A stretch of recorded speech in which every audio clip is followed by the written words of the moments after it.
এদিকে আরাফাত ময়দান থেকে হজের আনুষ্ঠানিকতার বিষয়ে বিস্তারিত জানিয়েছেন প্রতিনিধি সাজিদুল ইসলাম। ধন্যবাদ আপনাকে। লাব্বাইক আল্লাহুম্মা লাব্বাইক ধ্বনিতে মুখরিত আরাফাতের ময়দান। কিছুক্ষণ আগে এই মসজিদ নামিরাতে হজের খুদমা দিয়েছেন শেখ সালেহ বিন হুমায়দ। আজকের খুদমাতে ফিলিস্তিন সহ বিশ্বের মুসলিম শান্তির ঐক্য কামনায় বিশেষ মোনাজাত করা হয়।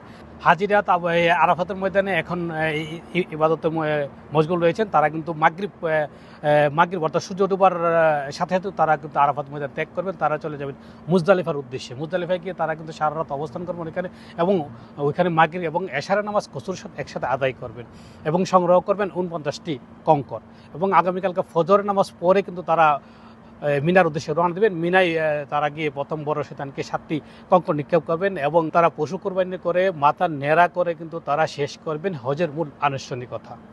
এই ছিল আমার কাছে আরাফাত ময়দান থেকে হজ নিয়ে সর্বশেষ তথ্য।